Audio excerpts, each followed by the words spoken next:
Alors, on va se faire un 3 minutes vite fait. Notre rendez-vous de demain, là, ça tient pour le décryptage en long et en large de la vidéo de EK. Voilà, ça tient toujours. Ce que je veux faire là maintenant, c'est par rapport au snap qu'elle a déposé là. Voilà.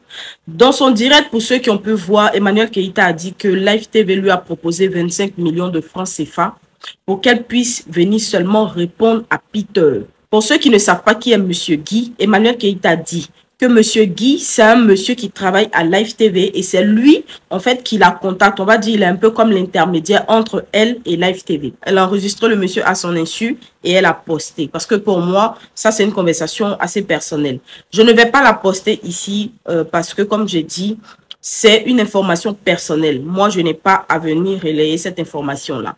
Voilà. Au cas où il y a un ramba derrière, moi, je ne suis pas concernée. On part d'abord sur ce qu'elle dit. Dans ce que j'entends, le monsieur dit que tu as vu, en vrai, nous, la chaîne, au fait, c'est ça notre idéal. Nous, on prône la défense des femmes. On est pour les femmes. Voilà, tu as vu que la coach t'a défendu.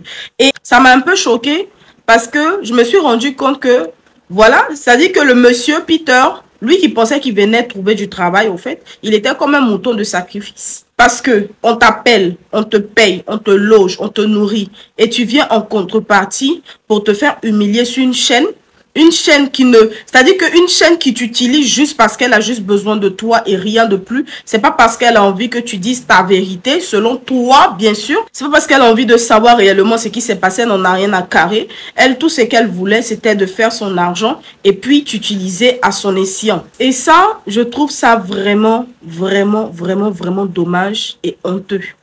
Honnêtement, c'est honteux de se servir autant d'une personne. Tout ça, c'est de la manipulation à un degré très élevé.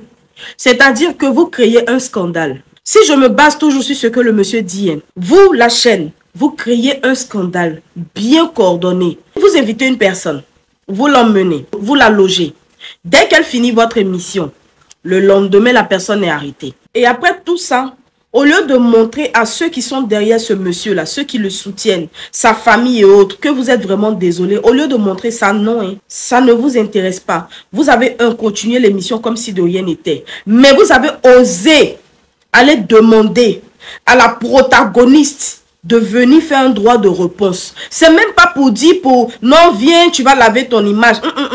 Vous ajoutez, en plus de ça, selon ce qu'elle dit, vous lui proposez 25 millions pour venir simplement parler de fesses et de seins. La Côte d'Ivoire est devenue autre chose. Nous qui pensions que la libéralisation du secteur de l'audiovisuel allait envoyer vraiment de la diversité, de la créativité, mais en réalité, non, pas du tout, au fait. Des gens même qui disent que eux là, ils veulent des employés qui vont réfléchir sur Mars pour revenir. Les programmes même que vous proposez là même là. Même nous-mêmes sur Facebook là, on propose mieux. Même nous-mêmes, nos chaînes qui sont ici là. Parce que oui, nos pages là, c'est comme des chaînes de télévision. On vous fait les propositions de programmes. Vous-même qui avez l'espace audiovisuel là-bas là. Au jour d'aujourd'hui, vous tous, sans exception, vous faites les choses des blogueurs. Vous prenez les concepts des blogueurs, vous partez vous asseoir là-bas, vous ne payez rien à personne. Vous partez vous asseoir sur la télé là-bas pour faire cassement de papeau. Jusqu'à 25 millions à quelqu'un pour venir parler de son caleçon. Si ce que Eka a dit est vrai là, c'est dommage. Le conseil que moi je vais vous donner là, on fait béret sur Facebook. Mais quand tu fermes ton téléphone, quand tu es chez toi seul à la maison là, il faut te cultiver, toi qui me regardes là. Il faut lire les livres. Il faut apprendre.